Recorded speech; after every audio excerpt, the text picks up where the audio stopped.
भारत सिर्फ अस्करी महाज पर ही नहीं बल्कि सिफारती मैदान में भी मात खा रहा है। मोदी सरकार के ख्वाबों की इमारत आलमी सियासत के तूफान में हिलने लगी है।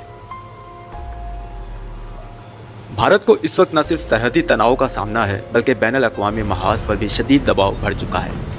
पाकिस्तान ने सिफारतकारी की बिसात पर ऐसे मोहरों को हरकत दी कि आलमी राय आमा भी हमारे मौक़िफ़ के हक़ में हमवार होती गई और भारत को अपनी जारहाना पॉलिसियों का दिफा करना पड़ रहा है।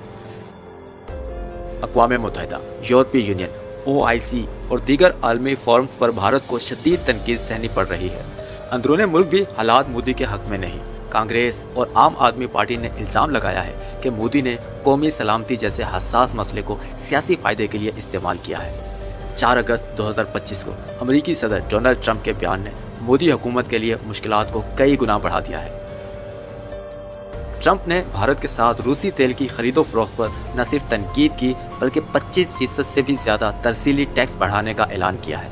अमरीकी सदर ट्रंप ने भारत के टैरिफ में मजीद 25% इजाफा कर दिया। व्हाइट हाउस के मुताबिक भारत पर मजमूई अमरीकी टैरिफ 50% हो गया है। इसके साथ साथ रूस से तेल खरीदने पर सानवी पाबंदियों का अंदिया भी दिया, जो भारत की सिफारती नाकामी का खुला सबूत है। इस नए टैरिफ से भारत की $6 अरब सालाना बरामदात मुतासिर होंगी। छोटे सनतकार, किसान और एक्सपोर्टर बराह रास्त दबाव में आ गए हैं, जबकि स्टील और एल्यूमिनियम इंडस्ट्री को कारी ज़रब लगी है। मजीद बरा, ट्रंप ने एप्पल और टेस्ला जैसी बड़ी कंपनियों को खबरदार किया है कि भारत में पैदावारी सलाहियत बढ़ाना अमरीकी मुलाजमतों और मैशियत के खिलाफ हो सकता है। इसके बाद भारत में काम करने वाली बैनुल अक़वामी कंपनियां भी दबाव में आ गई हैं और मोदी सरकार बेबस नज़र आने लगी है। दूसरी जानिब भारत ने वर्ल्ड बैंक और दीगर आलमी इदारों पर दबाव डालने की हर मुमकिन कोशिश की कि पाकिस्तान को कर्ज न दिया जाए, लेकिन वर्ल्ड बैंक ने वाज़ेह कहा कि पाकिस्तान की माशी इस्लाहात काबिल तारीफ़ है और कर्ज इन पॉलिसी इक़दामात की हिमायत में दिया जा रहा है। यूँ भारत की ये लॉबिंग भी नाकाम हो गई। पाकिस्तान ने निहायत हिकमत से सिफारती महाज संभाला। चीन, तुर्की, सऊदी अरब और ईरान ने खुलकर पाकिस्तान की हिमायत की। अक़वाम मुत्तहिदा की सलामती कौंसिल ने भारतीय जारियत की मज़म्मत की और आलमी मीडिया ने भी भारतीय प्रोपेगेंडे को रद्द कर दिया है।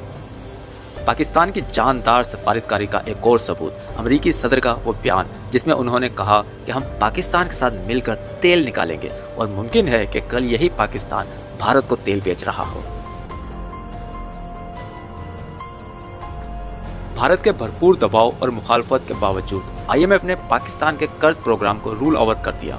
आर्मी चीफ के हालिया सऊदी अरब और चीन के दौरे मईशत में इस्तेहकाम और सरमायाकारों के एतमाद में इजाफे का बाइस बने हैं। नरेंद्र मोदी के लिए ये जंग सिर्फ सरहदों तक महदूद नहीं रही, बल्कि ये एक सियासी, सफारती और माशी जंग बन गई है और इन तीनों महाजों पर भारत को नाकामी का सामना हुआ है। दूसरी तरफ पाकिस्तान ने यह साबित किया कि मजबूत सफारतकारी, आलमी ताल्लुकात की हिकमत और बरवक्त फैसले किसी बड़े हरीफ को शिकस्त देने के लिए काफ़ी हैं।